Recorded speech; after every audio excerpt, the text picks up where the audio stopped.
Hello everyone, I am Sadia. आज हम देखेंगे बॉडी फ्लूइड मैकेनिज्म का सेकंड टॉपिक देख रहे हैं। लेक्चर 2 है। कोशिश करूँगी इस लेक्चर में सारे टॉपिक को कवर कर दूँ, इसलिए इसको ज़रा ध्यान से देखें। ये भी लेक्चर फास्ट जाएगी तो थोड़ा फोकस होकर पड़े। ओके, चलो बात करते हैं ब्लड क्लॉटिंग की। ब्लड क्लॉटिंग जो है कैसे होती है। ब्लड क्लॉटिंग जब भी आपके हाथ कट जाती है तो वो कटने के बाद वहाँ पर वो एरिया क्लॉट बन जाता है कुछ, उसको बोलते हैं ब्लड क्लॉटिंग। ये बेसिकली 10-15 मिनट के बाद कटने के बाद ये बेसिकली नॉर्मली हील हो जाता है। तो वो ब्लड क्लॉट होती है, इसलिए वो हील कर जाता है। तो क्लॉट बनती कैसे है। जो इंजर्ड एरिया होती है वहाँ पे आपकी प्लेटलेट्स में इंजरी चली जाती है, मतलब प्लेटलेट्स भी आपकी डैमेज हो जाती है। जैसे प्लेटलेट्स डैमेज होती है, ये डैमेज प्लेटलेट्स जो है ये और प्लेटलेट्स को अपने पास बुलाता है और यहाँ पे असेंबल कर जाता है। जिसे हम इसे बेसिकली प्लग कहेंगे। प्लेटलेट्स का प्लग बन गया है। लेकिन इससे काम नहीं चलता है, हमें और भी काम करना पड़ेगा ब्लड को रोकने के लिए, ब्लीडिंग रोकने के लिए। तो इसके लिए जो आपके डैमेज प्लेटलेट्स जो होते हैं वो एक चीज़ रिलीज़ करता है, उसका नाम क्या होता है, थ्रोम्बोप्लास्टिन। तो थ्रोम्बोप्लास्टिन कौन रिलीज़ कर रहा है, ये डैमेज प्लेटलेट्स है, ये थ्रोम्बोप्लास्टिन रिलीज़ कर रहा है, प्लास्टिन रिलीज़ कर रहा है। ठीक है, फिर ये एक्टिवेट करेगा थ्रोम्बोकाइनेस को। थ्रोम्बोकाइनेस का बेटा ये इंजाइम है। ठीक है, ये क्या है आपका इंजाइम है, काइनेस इंजाइम है। एक्टिवेट कर दिया, जहाँ इसको एक्टिवेट करेगा फिर जाके ये एक्टिवेट कर देगा प्रोथ्रोम्बिन को। प्रो क्या है बेटा, इनिशिएटिव फॉर्म है, इनएक्टिव फॉर्म है। ये प्रोथ्रोम्बिन को फिर थ्रोम्बिन में कन्वर्ट करेगा, प्रोथ्रोम्बिन को थ्रोम्बिन में कन्वर्ट करेगा। और फिर कैल्शियम आयन की प्रेजेंस में ये फाइब्रिनोजेन को कन्वर्ट कर देगा। फाइब्रिन जो कि ये सॉल्युबल फॉर्म था, ये क्या आपका ये इनसॉल्युबल फॉर्म है। नहीं समझ आया तो उसको याद करने का ट्रिक देखते हैं। ये थ्रोम्बोप्लास्टिन है, मतलब इसने कुछ प्लेटलेट्स ने कुछ प्लास्टिक निकाला है। ठीक, थ्रोम्बो सेम है, इसने एंजाइम को एक्टिवेट किया है, काइनेज एंजाइम को एक्टिवेट किया है। अब ये थ्रोम्बो तो यहाँ भी है, तो ये भी थ्रोम्बो है, थ्रोम्बिन है, उसी से बना थ्रोम्बिन है। ये प्रो है, मतलब प्रो मतलब कि पहले प्रो होता है ना, तो इनएक्टिव फॉर्म में प्रो था कैल्शियम आयन के प्रेजेंस में, और इसने क्या किया, इसको एक्टिव कर दिया। मतलब बहुत सो गए, उठो काम करो, दुनिया में आए हो तो काम करो। तो इसने थ्रोम्बिन में कन्वर्ट कर दिया। अब ये थ्रोम्बिन ने आपके फाइब्रिनोजेन जो कि आपके ब्लड में ऑलरेडी प्रेजेंस होता है, ये आपकी प्लाज्मा की प्रोटीन होती है, एल्बुमिन, ग्लोबुलिन और फाइब्रिनोजेन, याद आया, ये वही है। तो ये सॉल्युबल प्रोटीन होती है, लेकिन बाद में इसको हम इसके प्रेजेंस में, थ्रोम्बिन के प्रेजेंस में इसको हम इनसॉल्युबल फॉर्म में कर देते हैं। मतलब कि ये घुले नहीं, इनसॉल्युबल रहे, स्टिक रहे। तो ऐसे लंबी लंबी फाइब्रिन की धागा बन जाती है, धागा नेटवर्क बन गया। ठीक है, नेटवर्क बन गया। इस नेटवर्क में आपके यहाँ पे प्लेटलेट्स यहाँ पे आके बीच बीच में फंस जाते हैं, और ऐसे क्या बन जाते हैं, ऐसे बेसिकली आपकी ब्लड की क्लॉटिंग हो जाती है। तो क्या ब्लड क्लॉटिंग समझ आ गया ना। चलो गुड बेटा, अब देखेंगे हम एंटीजन और एंटीबॉडी। तो क्या देख रहे हैं बेटा, हम एंटीजन देख रहे हैं और एंटीबॉडी देख रहे हैं। ये क्या होता है, आपके सेल मेम्ब्रेन के ऊपर, मतलब कि प्लाज्मा मेम्ब्रेन पे एक ग्लाइकोप्रोटीन नाम का एक स्ट्रक्चर होता है जो बनाता है आपका एंटीजन। ये एंटीजन बेसिकली क्या होता है, ये होती है आपकी आधार कार्ड। मतलब कि आपके आधार कार्ड पे आपका नाम लिखा होगा, जाहिर सी बात है। आपके भाई बहन के आधार कार्ड पे उसका नाम लिखा होगा, आपके पेरेंट्स के आधार कार्ड पे उसका नाम लिखा होगा, जाहिर सी बात है। फिर कोई और आपका दोस्त है, उसके आधार कार्ड पे उसका नाम लिखा होगा। नहीं, ये क्या बात कर रहे हो। तो बेटा ये है कि वैसे आपकी पूरी बॉडी के सेल्स पे आपके ही एंटीजन का नाम लिखा हुआ है। अगर आपके बॉडी के सेल में, ये आपकी बॉडी है, ये हमारा सुंदर सा मासूम सा बच्चा है, ठीक है, इसके बॉडी में ये सब सेल है, मतलब ऐसे पता नहीं क्या ही बना रही है मैं। ठीक है, सेल्स इसके बॉडी के। अब बाहर से मान लो एक बैक्टीरिया है, ठीक है। अब बैक्टीरिया की बॉडी में सेल ही है ना, तो जैसे बैक्टीरिया इसकी बॉडी में आएगा, तो इसके ऊपर इसका एंटीजन लगा हुआ है जो बोल रहा है आई एम बैक्टीरिया सेल, और हमारी बॉडी के ऊपर इसके सेल लगी, यहाँ पर लिखा हुआ है। चलो आपका नाम क्या है, आपका नाम मान लीजिए, आपका नाम क्या है, सोनू नाम है आपका, ठीक है। तो यहाँ पे लिखा हुआ सोनू सेल, ठीक है। तो यहाँ पे लिखा हुआ है बैक्टीरिया सेल, यहाँ पे लिखा है सोनू सेल। तो इसके बॉडी के अंदर जैसे ये बैक्टीरिया जाएगा तो यहाँ पे ये पहचान जाएगा कि ये आपकी किसी और के बॉडी का सेल है, और आपकी बॉडी इसे मार देगी, राइट। तो बेसिकली एंटीजन बेसिकली काफ़ी इंपॉर्टेंट काम करता है, आपकी सेल की आइडेंटिफिकेशन होती है। क्या होती है, एंटीजन। एंटीबॉडी क्या होती है, एंटीबॉडी जो है कुछ वाई शेप का स्ट्रक्चर होता है, देखो ये एंटीबॉडी होती है। ये एंटीबॉडी जो होती है ये इस बैक्टीरिया को पकड़ने का काम करता है। बेसिकली जो पहचानता है आपकी बॉडी में कि ये आपका सेल है, किसी और का सेल है, वो एंटीबॉडी काम करता है। तो एंटीबॉडी देखेगा कि ये आपकी बॉडी का सेल नहीं, ये किसी और का सेल है, तो उसको बेसिकली पकड़ लेगा ऐसे। तो एक साथ ये 2 बैक्टीरिया को पकड़ सकता है, पकड़ लेगा और फिर पकड़ के बुलाएगा बॉडी के और भी एजेंट्स को, जैसे कि WBC को, WBC को बुलाएगा। WBC में किसको बुलाएगा? ये बुलाएगा आपके न्यूट्रोफिल को। अगर न्यूट्रोफिल कामयाब ना हो पाया तो बुलाएगा ये मैक्रोफाज को, ठीक है। तो बेसिकली इस दो WBC को बुलाएगा और बेसिकली इसको खाने के लिए, इसको मारने के लिए। तो ऐसे कुछ एंटीबॉडी काम करती है। तो बोले कि मैं आप यहाँ पे क्यों पढ़ा रहे हो? क्योंकि बेटा इसलिए पढ़ा रहे हो बिकॉज हमें पढ़ना है ब्लड ग्रुप। क्या पढ़ना है हमें? Blood group. तो ब्लड ग्रुप पढ़ने के लिए हमें जानना पड़ेगा एंटीबॉडी क्या होती है। तो एंटीजन जैसे आपके हर बॉडी के सेल्स पे उसकी आइडेंटिफिकेशन होती है। एंटीजन जो बना होता है ग्लाइकोप्रोटीन का, ये होता है प्लाज्मा मेम्ब्रेन के ऊपर। इतनी बात आप जान चुके हो, ठीक। अब मान लो ये आपके RBC है, तो RBC के ऊपर जो है, आपके RBC के ऊपर एक एंटीजन लगी होती है। आपके ब्लड ग्रुप में आपके RBC के ऊपर एक एंटीजन लगी होती है।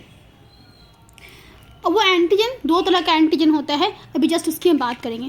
तो बेसिकली हम पूरी ब्लड ग्रुप की बात करें तो हमारे पास 3 तरह का ब्लड ग्रुप होता है। हमारे पास बेसिकली 3 तरह का ब्लड ग्रुप होता है। ब्लड ग्रुप A, B और O। बेसिकली इसके नाम है बट सिर्फ इतना ही होता है, और AB से मिलके एक और बन जाए। तो ब्लड ग्रुप कितना हो गया? पूरा 4 टाइप्स के ब्लड ग्रुप हो गए। कौन कौन से?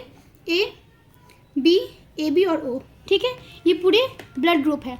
अब इस ब्लड ग्रुप के अंदर हम देखेंगे कि आपका ब्लड ग्रुप A कैसे है। तो आपके ब्लड ग्रुप A को देखने के लिए हम मिलेंगे आपके बॉडी के RBC से। ये इसके आपकी बॉडी के हम मिलेंगे RBC से। तो देखेंगे आपके RBC पे क्या लिखा है। आपके RBC पे क्या लिखा है? तो ये ब्लड ग्रुप वाला था, ठीक है। तो जब इसके RBC पे देखें तो इसके RBC के ऊपर क्या था? एंटीजन। क्या था इसका? एंटीजन था। उस पर क्या लिखा हुआ था? A। तो आपने कहा अच्छा तो तुम्हारा ब्लड ग्रुप A है। A कैसे है? क्योंकि आपके एंटीजन का नाम क्या है? A है। फिर किसी और बंदे के पास, किसी और के पास गए, फिर उसके RBC भी गए। उसके RBC पे क्या लिखा हुआ था? B लिखा हुआ था, मतलब उसका B एंटीजन था। तो जो आपके RBC के एंटीजन होता है वही आपका ब्लड ग्रुप होता है, ठीक है। तो आपके RBC की एंटीजन, तो ब्लड की एंटीजन अलग होती है लेकिन RBC की एंटीजन अलग होती है, ठीक है। एक A और B बस 2 ही होता है। तो ये ब्लड ग्रुप A हो गया, ब्लड ग्रुप B हो गया। मान लेते किसी और के RBC पे गया, मतलब किसी थर्ड पर्सन से मिला, क्या देखा? उसके पास A भी है और B भी, उसके पास दोनों एंटीजन हैं। पर तुम तो बहुत अमीर हो यार, तुम्हारे पास दोनों एंटीजन है। इसका ब्लड ग्रुप क्या हो गया? इसका ब्लड ग्रुप हो गया AB, दोनों हो गया। फिर एक और के पास गया, ये था बहुत घुसपैठ आदमी, इसके पास कोई नहीं आता था, इसलिए इसके पास एंटीजन भी नहीं आया। तो इसके पास गया, तुम्हारा एंटीजन तो बिल्कुल खाली है, तो टकला, किसी पर कोई बाल ही नहीं है, बिल्कुल बाल्ट है, तो इसका तो 0 है। इसको बोलेंगे 0। तुम्हारा बस तुम खा लो, बस कुछ भी नहीं, तुम बिल्कुल कंगाल हो, तो क्या बोलेंगे उसको? 0। इसके ब्लड ग्रुप क्या हो गया? इसके ब्लड ग्रुप बेटा 0 हो गई। इसका ब्लड ग्रुप क्या हो गया बेटा? 0 हो गया। तो 0 को बोलेंगे O बोलेंगे। तो ऐसे करके आपकी 4 ब्लड ग्रुप हो गए। अब ये ब्लड ग्रुप की एंटीबॉडी क्या होता है? तो A को ना B से बड़ा नफरत होता है, A हेट्स B, ठीक है। A को B से बड़ा नफरत है, तो इसकी एंटीबॉडी बेटा क्या हो जाएगी? तो ये एंटीजन है, ये आपकी एंटीजन है। ये क्या बेटा? ये आपकी एंटीबॉडी। तो ये वाला एरिया बॉडी, ये वाला एरिया जन है, तो ये एंटीजन है। और B को A से नफरत है तो बोलेंगे A एंटीबॉडी। अगर मेरा ब्लड ग्रुप A है ना तो मेरे पास एंटीबॉडी क्या होगा? B होगा। मैं B वाले को आना अलाउ नहीं करूँगी, ठीक है, अपनी बॉडी में, लेकिन A वाले को अलाउ कर दूँगा। अगर किसी ने मुझे A ब्लड ग्रुप दिया तो I will happy with him, और किसी ने B दिया तो I will kick out him. Understand ना? तो ऐसे करके ब्लड ग्रुप काम चलता है। तो ब्लड ग्रुप अगर B है अगर आपका, तो आपकी बॉडी में एंटीबॉडी क्या होगा? A होगा। A से आपको हेट है। अगर आपके पास एंटीजन A भी है और B भी है तो बताओ, तो किससे आपको नफरत? तो किसको बुलाओगे आप? एंटीबॉडी किसको? तो इसके पास नो एंटीबॉडी। तो अगर AB के पास कोई एंटीबॉडी रहा तो खुद को मार देगा ना, कुछ नहीं रख सकता है। अगर A एंटीबॉडी आया तो A को मार देगा, B एंटीबॉडी आया तो B को मार देगा। तो ये B लाइक तलवार, इसके पास B के नाम का तलवार है, इसके पास A का नाम का तलवार है, अपोजिट तलवार है, ओके, ठीक है। तो इसके पास नो एंटीबॉडी, इसके पास कोई भी एंटीबॉडी बेटा नहीं होगा, नो एंटीबॉडी। और O के पास तो कुछ है ही नहीं, ये O के पास तुम्हारे पास क्या है? इसके पास कुछ भी नहीं है, इसीलिए इसने हर के नाम का तलवार, इसके पास कुछ था ही नहीं ना, तो क्या तुम सबका तलवार तुम्हें डाल देते बिकॉज तुम्हारे पास कुछ है नहीं। तो इसने इसके पास A एंटीबॉडी भी है, B एंटीबॉडी भी, इसके पास सारे एंटीबॉडी भी हैं, तो इसके पास जो भी आएगा सबको ये मार देगा। इसके पास सिर्फ O का नहीं, बिकॉज O तो खुद कुछ नहीं है। तो ऐसे जिसकी ब्लड ग्रुप O होती है उसको A, B या AB तीनों में से कोई ब्लड ग्रुप उसको ब्लड नहीं दे सकता, बिकॉज सबको ये मार देगा। बट ओ वाला इसको दे सकता है। इसलिए ओ ब्लड ग्रुप बहुत रेयर होता है, बट रेयर मतलब होता है लेकिन सबको अलाउ नहीं करता, सिर्फ ये ओ को ही अलाउ करता है। ओके, ये कुछ ब्लड ग्रुप थे आपके। बट एक चीज़ और देख लो, तो इसीलिए ओ वाले को बोलते हैं, ओ वाला सबको दे सकता है ना, क्योंकि ओ वाले के अंदर में कोई एंटीजन होता ही नहीं है, मतलब ओ वाले के अंदर में कोई एंटीबॉडी होता ही नहीं है, तो ओ का एंटीबॉडी यहाँ भी नहीं है, यहाँ भी नहीं है, यहाँ भी नहीं, तो ओ का हथियार किसी के पास नहीं, इसलिए ओ वाला बेटा सबको दे सकता है ब्लड, ठीक है। लेकिन ओ वाले के पास जो है, इसके पास सबके नाम की, देखो इसके पास ए बी दोनों के नाम की इसके पास एंटीबॉडी है, तो बेसिकली इसको ए वाला भी दे नहीं सकता, क्योंकि ए के नाम का ये एंटीबॉडी रखे हुआ तो देगा तो कुछ कोई फ़ायदा है नहीं, ये मर जाएगा, मतलब उसके ब्लड सेल्स यहाँ पे आके मर जाएंगे। फिर अगेन बी वाले ने दिया तो अगेन इसके पास बी एंटीबॉडी है, बी वाले को ही मार देगा, ठीक है। अब इसके पास ए बी वाला तो दे ही नहीं सकता बिकॉज दोनों के हथियार रखे हुए हैं, बचा कौन, ओ सिर्फ बचा, तो ओ वाला सिर्फ जो है सिर्फ ओ से ले सकता है, किसी को नहीं ले सकता, इसलिए ओ वाला क्या है, यूनिवर्सल डोनर है, बट जबकि ए बी वाला यूनिवर्सल एक्सेप्टर है। एक्सेप्टर क्यों है, क्योंकि बेटा इसके पास कोई भी एंटीबॉडी नहीं है, क्योंकि ए बी को किसी से हेट नहीं है, he just comfortable with everyone else, इसका हर कोई दोस्त बन सकता है। तो इसके पास क्योंकि खुद इसके घर में 2 लोग हैं ए बी के नाम के, तो इसलिए बेचारा ए बी के नाम का सेम इंसान है, इसके यहाँ रहता है, मतलब इसके पास दोनों एंटीजन है, तो अपने नाम का तो ये हथियार नहीं रख सकता, वरना ये खुद को मार देगा। इसीलिए इसके पास कोई भी एंटीबॉडी नहीं है, कोई भी हथियार नहीं है, इसीलिए इसको हर कोई ब्लड दे सकता है। That's why A B is the universal acceptor. ये क्या है आपका यूनिवर्सल एक्सेप्टर, राइट, ये क्या आपका यूनिवर्सल डोनर, ठीक है। तो उसको आप ज़रा माइंड में रख ले। अब ये बताओ क्या ब्लड ग्रुप सिर्फ ए बी होती है, पॉजिटिव निगेटिव नहीं होती है, होती है ना।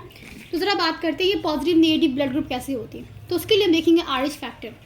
क्या होता है बेटा, आर एच फैक्टर। तो हमारे नहीं, हमारे जो अंग्रेजों हैं उनके अकॉर्डिंग डाटा निकला हुआ है कि हमारे 80% लोग के पास जो होती है मतलब कि आर एच फैक्टर होती है, दे आर पॉजिटिव, और रिमेनिंग 20% के पास जो होती है आर एच फैक्टर नहीं होती है, तो उसको बोलेंगे निगेटिव।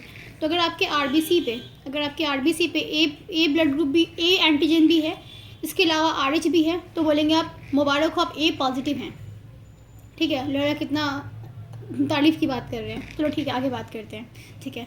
ये ब्लड ग्रुप बी है, ठीक है, तो इनके पास भी मुबारक हो, आप भी क्या है, आप भी आर एच, आप भी पॉजिटिव हैं, बी पॉजिटिव, ठीक है।